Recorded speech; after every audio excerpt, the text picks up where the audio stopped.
Every morning, billions of people wake up inside a world they didn't build. They drive on roads they never thought about, cross bridges they take for granted, and flip on lights powered by dams they've never seen. They board aircraft at runways carved from rock and earth. They live in cities that rose seemingly out of nothing. None of it was nothing. Every road, every runway, every dam, every foundation at some point in its construction was touched by a machine painted in a very specific shade of yellow. A machine built by a company that most people have never seriously considered, even though that company has been reshaping the physical world for 100 years. In July 1969, when NASA needed to maintain contact with 3 astronauts hurtling through space 250,000 miles from Earth, the tracking stations that kept that connection alive were powered by Caterpillar diesel generators, not rockets, not computers, generators. The moon landing was, in part, a Caterpillar project. In 1931, when the United States needed to redirect the Colorado River to pour the concrete that would become Hoover Dam, 12 Caterpillar machines dug the diversion tunnels, nearly a mile of rock and earth moved by a company that only existed for 6 years. And during the Second World War, When Fleet Admiral William Bull Halsey, the most decorated naval commander in the Pacific, was asked which machines actually won the war, he ranked them in order: submarines first, radar second, planes third, and fourth above everything that flies, sails or fires, bulldozers. This is the story of the company that physically built the modern world. And like most things built to last, it was forged not in comfort, but in crisis. Understand Caterpillar, you have to go back to a California farm in 1904 and a problem that was driving equipment manufacturers to ruin. The steam tractors of that era were enormous, some weighing 1,000 pounds per horsepower, and they had a fatal flaw: they sank. The rich, soft earth of California's San Joaquin Valley simply swallowed them whole.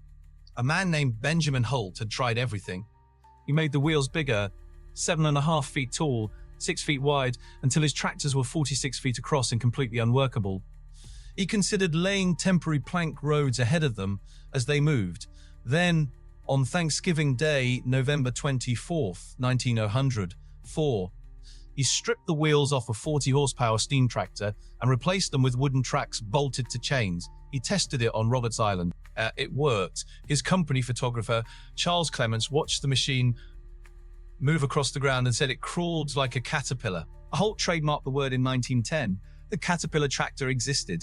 What no one realized yet was that it had also just invented the tank. Across the valley, another man was paying close attention. C.L. Best, Clarence Leo Best, had started his own tractor company in 1910, and he was building machines that were, in many ways, better than Holt's.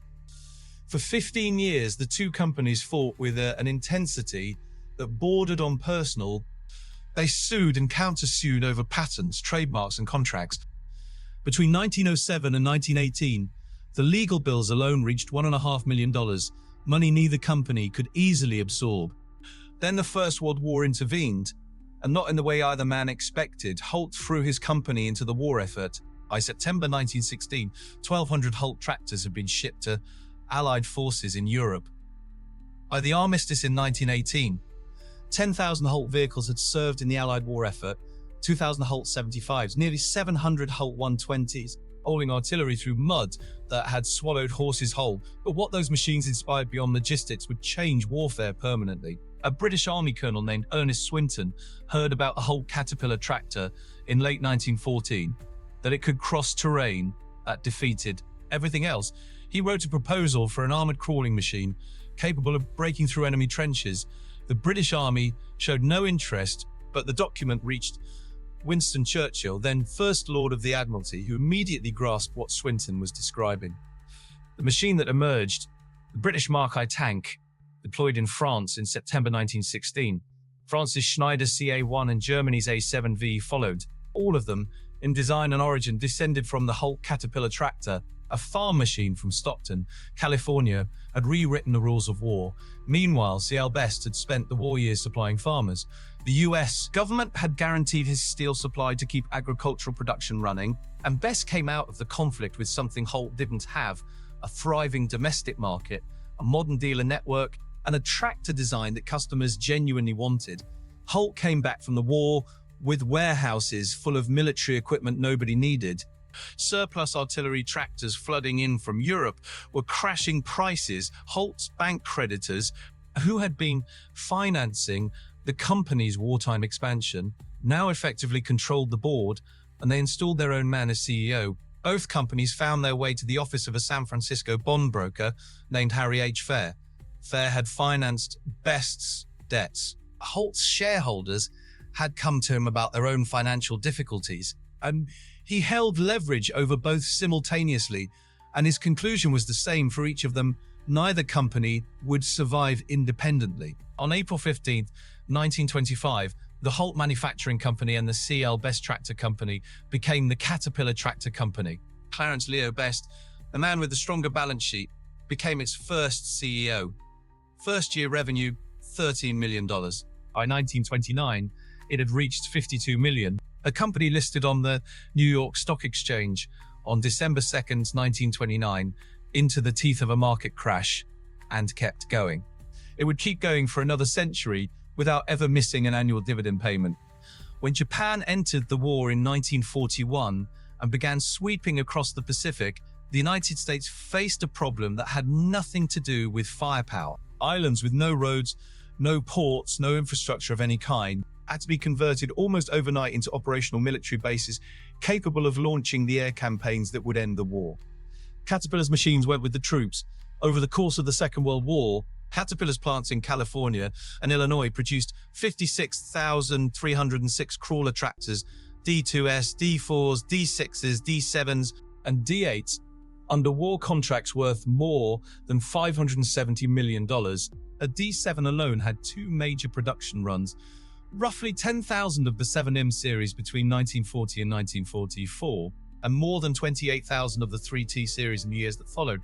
Over 1,000 D7S were leased to the Soviet Union, where they hauled the Red Army's heaviest artillery across terrain that would have stopped almost anything else. On Pacific Islands, where there were no roads, Caterpillar bulldozers built the runways. Where there were no ports, they carved them out. Allied commanders understood what those machines meant in a way the public largely did not, which is why Halsey's answer, when asked plainly which instruments had won the Pacific War, carried such weight: submarines first, radar second, planes third, and fourth, above everything that flew or sailed, bulldozers. Empires rarely fall from the outside. They crack from within, and then the pressure finds the fracture. By the late 1970s, Caterpillar had spent decades as the unchallenged leader in heavy equipment. It had built roads and dams and airstrips on every continent. It had come through the Depression, 2 world wars, and emerged as a Dow Jones component. It looked, from the outside, like a permanent fixture of the industrial world. Inside the boardrooms of Komatsu Limited in Japan, they were methodically planning otherwise. Komatsu had been studying Caterpillar for years, watching the pricing, mapping the weaknesses, measuring the gap between what the American company charged and what a leaner Japanese manufacturer could deliver. As Japan's manufacturing sector surged in the late 1970s and early 1980s, Komatsu organized around a single internal directive that managers carried into every meeting and every product decision. 3 words encircle Caterpillar: not compete, not challenge. Encircle the language of, and then the economic conditions of the early 1980s opened exactly the gap Komatsu had been waiting for. In 1982, Caterpillar's sales fell to $6.5 billion. The company laid off nearly 12,000 workers and closed its plant in Mentor, Ohio. It proposed wage freezes and benefit cuts, and 37,500 UAW members walked out, a strike that lasted 7 months, the longest in the company's history to that point. Finished products piled up inside facilities so high that replacement workers could barely navigate to their stations. Then came the Soviet embargo. After the United States declared a trade embargo on the Soviet Union following the invasion of Afghanistan, Caterpillar found itself holding $400 million in pipe-laying machinery, already built, already contracted, and going nowhere. In 1983, the company reported its first annual loss in 50 years. Sales dropped to $5.4 billion. A plant in Newcastle-on-Tyne, England, closed. In 1984, the losses continued. The Burlington, Iowa parts plant shut down. At the worst point, Caterpillar was burning through nearly $1 million a day. Total losses across the 3-year crisis reached close to $1 billion. What saved it was a combination of disciplined restructuring and a strategic move Caterpillar had actually made 20 years earlier. Back in 1965, long before Komatsu's assault began, Caterpillar had entered Japan through a joint venture with Mitsubishi Heavy Industries, one of the first such partnerships in Japan to include partial American ownership. The result, Shin Caterpillar Mitsubishi had become Japan's second largest construction equipment manufacturer. Caterpillar had established itself inside Komatsu's home market before the war started. Komatsu never had the protected domestic foundation it needed to deliver a finishing blow. In February 1985, a new CEO, George A. Schaefer, took charge. The company restructured its operations, modernized its plants, and returned to profitability. It came out of the crisis harder and more efficient than it had been going in. To understand what Caterpillar became on the other side of the 1980s, it helps to stand next to a D11 bulldozer. The D11 was introduced in February 1986. The same year Caterpillar dropped tractor. From its name, a quiet signal that it was no longer defined by any single category of machine. The D11T, in its standard configuration, weighs 248,500 pounds. Its engine produces 850 horsepower. The Caradosor variant reaches 913 horsepower and can move 9 cubic yards of earth in a single pass. There is a specialty coal blade capable of carrying 98 cubic yards at once. The machine is too large for public roads. To move a D11 anywhere in the United States, it must be partially dismantled and loaded onto railroad flat cars. A fully configured Caradosor costs close to $2.2 million. By 2024, Caterpillar had built more than 6,000 of them, every one manufactured at the East Peoria, Illinois plant. The D11's nearest competitor is the Komatsu D475. Komatsu's updated D575A is technically larger, but size is not where the competition is decided. What surrounds a Cat machine? The parts network, the dealer technician with proprietary diagnostic tools, the financing structure tied to the machine's operating life, the resale value that holds 10 to 15% above competitors after 20 years of use. That system took a century to build. It cannot be purchased or replicated on a short timeline. Caterpillar operates through approximately 220 independent dealers across nearly 200 countries, with more than 163 branches, and a dealer workforce of over 157,000 people, separate from Caterpillar's own 112,900 direct employees. Each dealer holds an exclusive territorial agreement. No other manufacturer can sell into that territory. The dealer sells Caterpillar and only Caterpillar. Many of these dealerships trace their origins directly to the former Holt and Best dealers who signed on in 1925.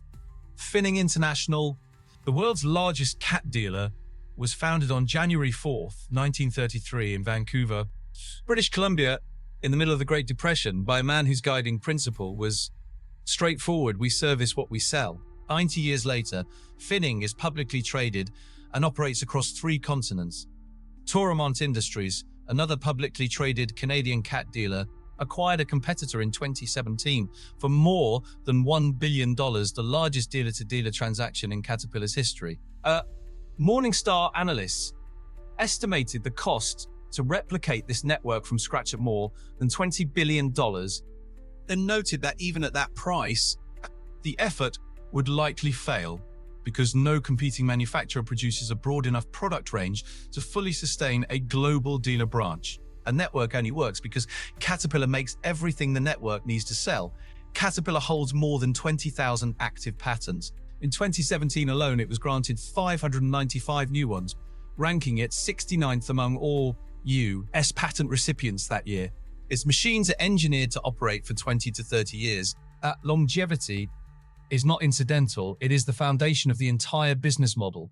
Sell a machine that outlasts every competitor, and the customer relationship runs for decades. In 2024, Caterpillar reported full-year revenues of $64.8 billion.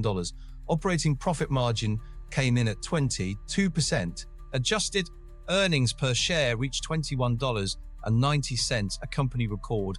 $10.3 billion was returned to shareholders through buybacks and dividends. The company held $6.9 billion in cash at year's end. Its global market share in construction equipment reached 16.8%, nearly 10 percentage points ahead of Komatsu in second place, and the gap was still growing. Every year since April 15th, 1925, through the Depression, through 2 world wars, through the near bankruptcy of the early 1980s, through every recession, embargo, and crisis the past century could produce, Caterpillar has paid its annual dividend 100 consecutive years without interruption. That streak is more than a financial record. It is a measure of institutional endurance that almost nothing else in American corporate history can match. The roads of the US interstate system, the Hoover Dam, the Panama Canal, the Pacific airstrips that Allied bombers launched from, the tracking stations that maintain contact with astronauts on the moon, the Antarctic research stations built to run continuously at negative 65 degrees Fahrenheit, serving 40 nations simultaneously. The open pit mines that produce the raw materials inside almost every piece of technology people carry today. None of it carries the Caterpillar name, and none of it is painted yellow. But somewhere in the foundation of nearly everything the modern world depends on, the track marks are there.